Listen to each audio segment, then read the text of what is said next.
Hello students, आप लोगों की डेट शीट रिलीज़ हो चुकी है। लाइव सेशन में हमने बात की थी, तो वहाँ पर सारी कुछ बातचीत करने के बाद एक चीज़ समझ में आई कि अभी आपको एक डायरेक्शन की ज़रूरत है कि अप्लाइड मैथमेटिक्स की तैयारी आप लोग किस तरीके से करें। तो अब स्टूडेंट्स दोनों तरीके के हैं। बहुत से स्टूडेंट्स ऐसे भी मिले हैं उसमें जिन्होंने अभी तक स्टार्ट भी नहीं किया। कईयों के कमेंट भी आए हुए हैं कि सर अभी तक तो कुछ स्टार्ट ही नहीं करा है। तो आगे अब डेट शीट आ चुकी है, क्योंकि पैनिक बटन अब प्रेस हो चुका है, डेट शीट आ चुकी है, तो अब तैयारी तो करनी पड़ेगी, कुछ तो तैयारी करनी पड़ेगी। आपके पास जो अप्लाइड मैथमेटिक्स चाहे एडिशनल सब्जेक्ट है या फिर आपका मेन सब्जेक्ट है, जैसा भी है, लेकिन एग्जाम है तो उसकी प्रिपरेशन हमें अच्छी तरीके से तो करनी पड़ेगी। तो आज के इस वीडियो में मैं सिर्फ बात करूंगा उन स्टूडेंट्स की जिन्होंने या तो अपना सिलेबस ऑलमोस्ट कंप्लीट कर लिया या फिर करने वाले। ठीक है, जिन स्टूडेंट्स ने अभी तक कुछ भी नहीं करा है, अभी तक कुछ भी नहीं करा है, यकीन मानो कि आप लोग भी अगर मेहनत करोगे तो आपके भी मैं गारंटी देता हूँ 80% से नीचे नंबर नहीं आएंगे। वो कैसे आएंगे, किस तरीके से मेहनत करोगे, आपके लिए मैं एक सेपरेट वीडियो बनाऊंगा जो आपको कल मॉर्निंग में मिलेगा। नए साल की शुरुआत के साथ ही वो वीडियो आपको मिलेगा, और उस वीडियो को देखने के बाद आप डेफिनेटली अपने आप में विश्वास ला पाओगे कि हाँ, आप भी कम से कम 80%, और अगर थोड़ा सा मेहनत करो ना तो 90 अबव भी लेकर आओगे। कैसे लेकर आओगे वो रोड मैप मैं आपको बताऊंगा कि इस तरीके से आप करोगे तो इस तरीके से आपके नंबर आ सकते हैं, लेकिन करना आपको है। तो क्या तरीका होगा उसके बारे में मैं नेक्स्ट वीडियो में बात करूंगा। आज की वीडियो में मैं बात कर रहा हूं सिर्फ उन स्टूडेंट्स की जिनका सिलेबस ऑलमोस्ट कंप्लीट हो चुका है या फिर कंप्लीट उन्होंने कर लिया है, मतलब जो चैनल के साथ साथ स्टार्टिंग से जुड़े हुए हैं और अपनी पढ़ाई साथ साथ कर रहे हैं। अगर आप चैनल से अभी भी नए भी जुड़े हैं लेकिन आपका अपना सिलेबस कंप्लीट हो गया है, तो भी आप लोग अपनी जो आगे की तैयारियां हैं वो किस तरीके से कर सकते हैं। तो आज हम बात करने वाले हैं strategy for next 50 days. 50 days इसलिए क्योंकि अगर आज 31 तारीख है, साल का लास्ट दिन है, आपका 24 को इंग्लिश का पेपर है। तो इंग्लिश के पेपर के लिए मैं आपको 4-5 दिन मेरे ख्याल बहुत सफिशेंट होंगे आप लोगों के लिए। तो अगर हम बात करें तो जनवरी के 30 दिन और फेब के 20 दिन, तो ये 30 और 20 मिलाकर जनवरी में से 31 होते हैं, लेकिन ओवरऑल आपके पास 50 दिन हमारे पास है। तो उन 50 दिनों में आपको अप्लाइड मैथमेटिक्स की प्रिपरेशन किस तरीके से करनी चाहिए, थोड़ा इसके बारे में बात कर लेते हैं, ताकि आपको अपने अंदर एक कॉन्फिडेंस आ सके कि हाँ, हमें अप्लाइड मैथमेटिक्स के सब्जेक्ट में पूरे नंबर लाने से कोई रोक नहीं सकता, और डेफिनेटली कोई रोक नहीं सकता अगर आप लोग थोड़ा सा ढंग से तैयारी करोगे। सबसे पहली बात कि आपका सिलेबस बेशक कंप्लीट हो गया है। ठीक है, बहुत से स्टूडेंट्स ऐसे जिन्होंने अपना सिलेबस कंप्लीट कर लिया है। तो आपको क्या करना है, आपको डेली का टाइम जरूर आपको देना है। अभी आपके प्रैक्टिकल्स भी स्टार्ट होंगे, तो अपने शेड्यूल के हिसाब से कम, क्योंकि स्कूल तो अब जाना नहीं है, स्कूल की टेंशन तो नहीं है, बस प्रैक्टिकल्स होने। तो प्रैक्टिकल्स की आपको प्रिपरेशन करनी है। उसके अलावा जो आपके पास टाइम, स्टडी टाइम बचता है, तो सेल्फ स्टडी के लिए कम से कम आपको 2 घंटे का टाइम डेली देना है। 2 घंटे का टाइम डेली देना है। अब चाहे इसको आप 1-1 आवर्स के उसमें 2 पार्ट्स में कर लो, या बेटर रहेगा कि 2 घंटे इकट्ठे दे सको तो बहुत बढ़िया। ठीक है, 2 घंटे आपको इकट्ठे देने हैं, किसके लिए? अप्लाइड मैथ्स के लिए। ज़्यादा डिमांड नहीं कर रहा हूँ मैं, 24 घंटे में से मात्र आपसे मैं 2 घंटे मांग रहा हूँ, और इतना तो आप दे सकते हैं। अगर मन में इच्छा होगी तो ज़रूर दे सकते हैं। और अगर आप लोगों ने अभी तक अपनी पढ़ाई कंप्लीट कर ली, दैट मीन्स आप अपनी पढ़ाई के लिए सिंसियर हैं, तो आप दे सकते हैं, डेफिनेटली दे सकते हैं, पूरा विश्वास आपके ऊपर।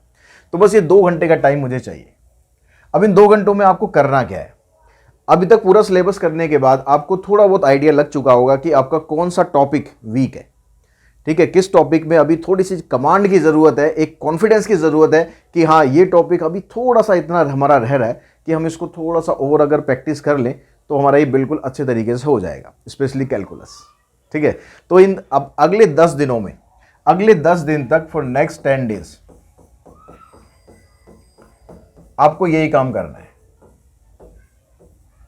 अगले 10 दिन तक आपको यही काम करना है। आपको सिर्फ उन टॉपिक्स पर मेहनत करनी है जो टॉपिक्स आपके वीक हैं, जो बहुत अच्छे तरीके से आपको आते हैं, बहुत अच्छे तरीके से आपको आते हैं, कोई गलती की जिसमें गुंजाइश नहीं है, उसको आप हल्का सा एक लुक दे देंगे। ज़्यादा उसमें टाइम वेस्ट करने की अभी ज़रूरत नहीं है। उसके लिए बताऊंगा कि कब ज़रूरत करेंगे, कब ज़रूरत पड़ेगी। अभी सिर्फ अगले 10 दिन आपको उसी को टाइम देना है जिसमें आपको लगता है कि थोड़ा सा अभी वीक है, अभी थोड़ा सा उसमें मेहनत की ज़रूरत है। थोड़ा सा मेहनत करेंगे तो उसको हम अच्छे तरीके से कर लेंगे। तो अगले 10 दिन आपको ये रखने हैं। अब जब ये 10 दिन आपके कंप्लीट हो जाएंगे, उन 10 दिन के बाद आपको क्या करना है? उन 10 दिन के बाद आपको सैंपल पेपर्स की प्रैक्टिस करनी है। अब सैंपल पेपर्स की प्रैक्टिस आपको करनी है एटलीस्ट मैं तो कहूँगा कि कम से कम 15-20 सैम्पल पेपर करो। पिछली बार मैंने बच्चों को टारगेट किया था 15 सैम्पल पेपर का, तो मेरे ऊपर ही बच्चे हंस रहे थे, सर इतने सैम्पल पेपर कौन करता है। यार कर सकते हो आप लोग, जितने ज़्यादा करोगे उतने आप उतना ज़्यादा अच्छे तरीके से आप तैयारी करोगे। तो कम से कम 10 तो करने ही करने, एटलीस्ट 10 सैम्पल पेपर तो आपको करने ही करने हैं। इससे ज़्यादा कर सकते हैं तो बहुत बेटर है जी, 10 सैम्पल पेपर। ठीक है, अब सैम्पल पेपर कहाँ से करोगे? अब सैम्पल पेपर कहाँ से करोगे? सैम्पल पेपर वो करो जो कि रिलायबल हो और जो सीबीएसई सिलेबस के अकॉर्डिंग हो। आपके पास हो सकता है अलग अलग कंपनीज़ के सैम्पल पेपर हो, बहुत अच्छी बात है, जितना ज़्यादा प्रैक्टिस करोगे उतना बहुत अच्छी बात है। लेकिन मैं यहाँ पर रिकमेंड करूँगा हमारे अपने सैम्पल पेपर को, ठीक है, जो कि गॉड क्लासेस की टीम ने तैयार किया है। और सैम्पल पेपर में हमने कोशिश ऐसे करी है कि जो आपके बोर्ड लेवल के क्वेश्चन है ना, आपके जो सीबीएसई लेवल के क्वेश्चन हैं, जो सीबीएसई एग्जाम में आ सकते हैं अकॉर्डिंग टू इस साल का सिलेबस, ऐसा नहीं कि कुछ भी उठा के कहीं से भी डाल दिया। ठीक है, इस साल के सिलेबस के हिसाब से हमने क्वेश्चन डालने की कोशिश की है। तो आप वो 10 सैम्पल पेपर प्रैक्टिस कर सकते हो। उसके अंदर 5 सॉल्व पेपर हैं, 5 अनसॉल्व पेपर हैं।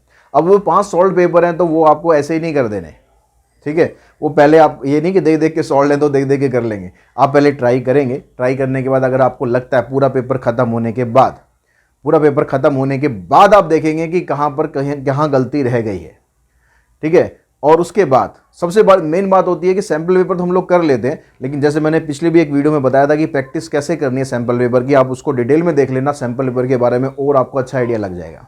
आपको लास्ट में सैम्पल पेपर को एनालाइज करना है, ठीक है। आपने कहाँ मिस्टेक करी है, कितनी मिस्टेक करी है और कैसे कैसे आपको क्या चीज़ें ध्यान रखनी चाहिए थी जो आपने नहीं रखी, उसको आपको लिखना है, अंडरलाइन करना है कि इन फार्मूलों में भी आपको वीकनेस है या इस तरह की कैलकुलेशन में भी दिक्कत है। जो भी वीकनेस है ना अपनी, वो वीकनेस उसमें ज़रूर लिखना सैम्पल पेपर करने के बाद, उसको एनालाइज ज़रूर करना। अक्सर हम लोग सैम्पल पेपर कर लेते हैं लेकिन उसको एनालाइज नहीं करते कि हमने गलती कहाँ पर करी है, तो वो आपको ज़रूर करना है, ठीक है। ये सैम्पल पेपर जैसे मैंने बताया कि आपको अगर आप सॉफ्ट कॉपी से कंफर्टेबल है तो ये सॉफ्ट कॉपी आपके मोबाइल में आप ऐप डाउनलोड कर सकते हो गॉड क्लासेस की।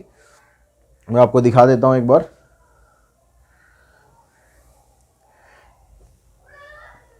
तो जब आप ऐप डाउनलोड करोगे तो आपको ये सिर्फ सॉफ्ट कॉपी के लिए है, ठीक है। तो उसमें आप जब कोर्स सेक्शन में जाओगे, ये ऐप का लिंक आपको डिस्क्रिप्शन बॉक्स में मिल जाएगा, चाहे आप iOS यूज़ करते हैं या फिर एंड्रॉयड यूज़ करते हैं। iOS यूज़ करते हैं तो आपको माई इंस्टीट्यूट ऐप डाउनलोड करना है, उसके बाद उसमें जो ORG कोड है उसकी जगह XKCZR डालना है। हो सकता है इंटरफेस में थोड़ा बहुत चेंज हो, आपके में और मेरे इंटरफेस में थोड़ा चेंज हो। अच्छा, यहाँ पर क्लिक तो यहाँ करना है ना, मैं वहाँ क्लिक कर रहा हूँ। तो यहाँ पर आप जाओगे, हो यहाँ पर कोर्स सेक्शन में जाएंगे, भाई खुल जाओ जल्दी। तो सबसे पहला जो आपको मिलेगा ना, ये सैम्पल पेपर मिलेगा अप्लाइड मैथमेटिक्स। इसके अंदर 5 सैम्पल पेपर हैं सॉल्व और 5 अनसॉल्व सैम्पल पेपर हैं। सीबीएसई का सैम्पल पेपर है विद सॉल्यूशन। अगर आप सॉफ्ट कॉपी से कंफर्टेबल हैं तो आप यहाँ से परचेज कर सकते हैं, और अगर आप हार्ड कॉपी चाहते हैं तो उसके लिए आप अमेज़ोन से उसको परचेज कर सकते हैं। उसका लिंक भी मैं डिस्क्रिप्शन बॉक्स में दे दूंगा। अगर आप अमेज़ोन पे जाके सर्च बॉक्स में लिखेंगे गॉड क्लासेस सैम्पल पेपर तो आपको वो ईजिली वहाँ पर मिल जाएगा, ठीक है। इसको अभी हम हटा देते हैं। तो आप चाहें जैसे कंफर्टेबल हो, हार्ड कॉपी या सॉफ्ट कॉपी, वो सैम्पल पेपर आप यहाँ से कर सकते हो, ठीक है। बहुत हमारे हिसाब से तो बहुत अच्छा सैम्पल पेपर है। बाकी आप लोग यूज़ करेंगे तो उसका रिव्यू ज़रूर देना कि सैम्पल पेपर आपको कैसा लगा, और जो ऑलरेडी यूज़ कर रहे हैं वो भी वीडियो में अपना रिव्यू ज़रूर दे सकते हैं कि सैम्पल पेपर हमें कैसा लगा। तो बात आ जाएगी आपने 10 सैम्पल पेपर कर लिए। अभी 10 सैम्पल पेपर को करने के लिए आपको और भी सब्जेक्ट पढ़ने अगर आप 2 दिन में भी एक सैम्पल पेपर कर लेते हो इनफ है। 2 दिन में अच्छे तरीके से पूरा 3 घंटे का टाइम देके एक सैम्पल पेपर कर लेते हो, फिर अगले दिन में आप किसी और सब्जेक्ट का अपना इसी तरह, मैं तो कहूँगा कि सैम्पल पेपर की आप स्ट्रेटेजी सभी सब्जेक्ट की इसी तरीके से बनाइए। बाकी सब्जेक्ट टीचर आपके जो और हैं वो आपको और गाइड कर देंगे। तो मैं अगले 20 दिन का जो टारगेट है, यानी अगले 20 दिन, नेक्स्ट 20 डेज, इन 20 दिन में आपको ये 10 सैम्पल पेपर ख़त्म करने चाहिए, ठीक है। तो जनवरी का महीना ये पूरा आपका हो गया। पहले 10 दिन रिवीजन करेंगे। रिवीजन करने के लिए आप जो पिछले वीडियोस हैं, पूरा का पूरा एक प्लेलिस्ट है, वहाँ पर आप देख सकते हैं अगर चैप्टर वाइज आपको जाना है। और MCQs की अलग प्लेलिस्ट भी है, उसी के अंदर भी वैसे है। MCQs की पूरी सीरीज़ है और केस स्टडीज़ की पूरी सीरीज़ भी आपको मिल जाएगी। तो ये सारा का सारा कंटेंट आपको मिल जाएगा। और उसके बाद जनवरी के अंदर 1 शॉट भी हम स्टार्ट कर देंगे। अगर आपको चैप्टर की रिवीजन करनी है तो आप उसके साथ भी कर सकते हैं, ठीक है। 1 शॉट की रिवीजन के लिए आप बता दीजिए मुझे, अगर आपको रिकॉर्डेड लेक्चर चाहिए तो रिकॉर्डेड हम करेंगे, या फिर अगर कुछ बच्चों का रिक्वेस्ट आई थी सर लाइव क्लासेस कर लें वन शॉट के लिए, तो आप मुझे कमेंट बॉक्स में बता दें कि किस तरीके से आपको ज़्यादा कंफर्टेबल रहेगा। उसके बाद जनवरी हो गया हमारा ख़त्म, अब हम चलते हैं फरवरी में। तो फरवरी में अब क्या करना चाहिए हमें? फरवरी में अभी आपके पास 20 दिन हो रहे हैं, उसके बाद फिर आप इंग्लिश की प्रिपरेशन में लग जाएंगे। अब इस 20 दिन के अंदर फिर आपको वही काम करना चाहिए। अगर आपने अपने सैम्पल पेपर को एनालाइज किया होगा, जिसको मैं कह रहा हूँ कि बहुत ज़रूरी है सैम्पल पेपर को एनालाइज करना, तो सैम्पल पेपर को एनालाइज करने के बाद, पेपर देने के बाद आपको आइडिया लग जाएगा कि कौन कौन से आपके वीक टॉपिक हैं, ठीक है, या कौन कौन से वीक चैप्टर हैं। अब जो भी आपको वीक टॉपिक या वीक चैप्टर लगते हैं, अब आप उन पर दोबारा एक बार फिर से मेहनत करोगे, दोबारा फिर से एक बार उनके फार्मूलाज को समझोगे, दोबारा फिर से उसका एक बार कंसेप्ट समझोगे। तब तक सारे वन शॉट्स भी आपको अवेलेबल हो जाएंगे, आप वहाँ से भी समझ सकते हो, जैसा आप कंफर्टेबल हो। वो करने के बाद अगले जो 20 दिन है, 20 दिन में से फिर आप कम से कम 5 दिन उसमें ज़रूर देना, ठीक है। अगर टॉपिक ज़्यादा लगते हैं तो फिर दिन ज़्यादा बढ़ सकते हैं, तो अगले 5-7 दिन जो भी आपको कंफर्टेबल हो, अगले 5-7 दिन आप इसमें दे देंगे। उसके बाद भी हमारे पास 15 दिन बचते हैं। अब इन 15 दिन में क्या करोगे? अब इन 15 दिन से पहले आप, मतलब मेरे हिसाब से अगर आप इस तरीके से करोगे ना, आप कंफर्टेबल हो जाओगे, कॉन्फिडेंट हो जाओगे कि हाँ अब आप एग्ज़ाम में फोड़ दोगे, और डेफिनेटली फोड़ दोगे। अब आपको क्या करना है, आपको उसके बाद कम से कम कोशिश करना है आपको कि आपको 10 सैम्पल पेपर और मिल जाए। 10 सैम्पल पेपर आपको और मिल जाए। वो कहाँ से मिलेंगे? कोई दूसरी बुक हो सकती है, आपके स्कूल का पेपर हो सकता है, ठीक है। अगर टेलीग्राम ग्रुप आपने ज्वाइन कर रखा है गॉड क्लासेस का, तो वहाँ पर मैं सभी बच्चों से रिक्वेस्ट करूँगा कि अपने अपने स्कूल के पेपर डालो यार, उसमें क्वेश्चन पेपर। आपका सैम्पल पेपर का जो बैंक है ना, सैम्पल पेपर बैंक, और आपका बढ़ जाएगा। तो वहाँ से जाके भी आप कोशिश करो कि आपको कम से कम 5 से 10 सैम्पल पेपर और आपको मिल जाए। पेपर से पहले सैम्पल पेपर की जो प्रैक्टिस है ना, वो सबसे बेस्ट होती है। और इसके साथ साथ मैं एक चीज़ और रिकमेंड करूँगा, क्योंकि हमारे पास दिन 15 है। अगर आप 5 सैम्पल पेपर भी कर लेते हो यहाँ से, ये करने के बाद 10 आपने पहले कर लिए, 5 ही हो गए, 15 सैम्पल पेपर हो गए। इसके अलावा हम कई बार क्या करते हैं, जब हम प्रैक्टिस करते हैं तो उसमें से हम कई बार एग्जाम्पल्स की प्रैक्टिस नहीं करते हैं, सिर्फ एक्सरसाइज पर ध्यान देते हैं। और एग्जाम्पल्स में कई बार ऐसे एग्जाम्पल्स होते हैं जो थोड़ा सा डिफरेंट होते हैं, तो आप कोशिश करेंगे कि उन एग्जाम्पल्स को भी करने की, ताकि जो आपकी एक्सरसाइज थोड़ा सा डिफरेंट हो। जो बिल्कुल सेम है उनको करने की ज़रूरत नहीं है, लेकिन जो थोड़ा डिफरेंट लगते हैं, अगर आप जो भी बुक यूज़ कर रहे हैं, आप एमएल यूज़ कर रहे हैं, आप सीबीएसई हैंड बुक यूज़ कर रहे हैं, एमएल भार्गव कर रहे हैं, आरडी कर रहे हैं, जो भी बुक आप कर रहे हैं, उसके एग्जाम्पल्स, इंपॉर्टेंट एग्जाम्पल्स जो थोड़े से डिफरेंट आपको लगते हैं, वो एग्जाम्पल्स आप ज़रूर कीजिए।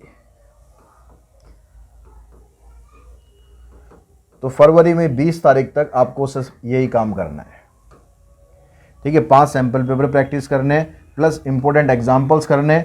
और इसके लिए आप टाइम शेड्यूल अपने हिसाब से आप डिसाइड कर सकते हो कि आप सैम्पल पेपर को लास्ट में करो या फिर आप एग्जाम्पल्स को बाद में करो। यहाँ पर आप अपने आप को थोड़ा फ्लेक्सिबल रख सकते हो, कोई दिक्कत नहीं है। इतना काम आपने कर लिया जितना मैंने आपको बताया जनवरी का और फरवरी का टारगेट, तो 20 फरवरी तक आपका अच्छी तरीके से सिलेबस कंप्लीट हो जाएगा। जब आप इंग्लिश का पेपर दोगे तो उसके बाद आप बेफिक्र होगे, क्योंकि इंग्लिश के पेपर के बाद भी, इंग्लिश का पेपर 24 तारीख को है और आपका अप्लाइड मैथमेटिक्स का पेपर 11 तारीख को है। तो 24, 4, 28, फरवरी 28 की है। 4 दिन आपको वहाँ मिलेंगे और 10 दिन आपको वहाँ मिलेंगे, यानी 14 डेज़ वहाँ भी आपको मिलेंगे। उस 14 डेज़ के अंदर होली भी आ रही है भाई, ठीक है। 1-2 दिन होली खेलने के लिए भी रख लेंगे हम, तो फिर भी मिलाकर हमें 10 से 12 दिन मिलेंगे। अगर ये सारा काम आपने पहले कर लिया होगा तो उसके बाद बचेगा कि आपके पास प्रैक्टिस करने के लिए यार। बिल्कुल, मतलब बिल्कुल फ्री माइंड से आप पेपर देने जाओगे और बहुत बिल्कुल बिना प्रेशर के, वो जो 10-12 दिन होंगे ना आपके बिना प्रेशर के निकलेगा। उन 10-12 दिनों में करना क्या है वो मैं बाद में बताऊंगा, वो अभी नहीं बताऊंगा। वो आप इंग्लिश का पेपर देकर आओ, उसके बाद बताऊंगा, ठीक है, कि आपको आगे वो 10 से 12 दिन की तैयारी किस तरीके से करनी चाहिए, कि आप जब पेपर में देने जाओ, एग्ज़ाम हॉल में जब आप बैठो तो बिल्कुल एक कॉन्फिडेंट होके बैठो यार, पूरे के पूरे 80 मुझे लेकर आने हैं, इसमें कोई रोक नहीं सकता। और वाकई कोई रोक नहीं पाएगा, आपको मैं बता रहा हूँ कि अगर आपने इस तरीके से प्रैक्टिस कर ली तो, ठीक है। उम्मीद है कि आपको इस वीडियो से आपकी आगे की स्ट्रेटेजी बनाने में हेल्प मिलेगी, ठीक है। बाकी थोड़ा बहुत आप फ्लेक्सिबल रह सकते हैं, अपनी जो और सब्जेक्ट्स हैं, आपके प्रैक्टिकल एग्जाम हैं, उनकी टाइमिंग के हिसाब से आप थोड़ा बहुत हेरफेर कर सकते हैं, लेकिन कुल मिलाकर आपको करना इस तरीके से। तो उम्मीद करता हूँ कि आप लोगों की तैयारी जो है बहुत अच्छे से आगे बढ़ेगी, और मैं हर कदम पर आपके साथ हूँ, ठीक है। पूरा का पूरा कंटेंट आपको चैनल के ऊपर अवेलेबल है, और MCQ series, case study series, one shot series और उसके बाद आगे भी बहुत कुछ आने वाला है। तो इन सब के साथ मैं हमेशा आपके साथ हूँ और आपके साथ रहूँगा जब तक आपके एग्ज़ाम ख़त्म नहीं होते। Thanks to all of you.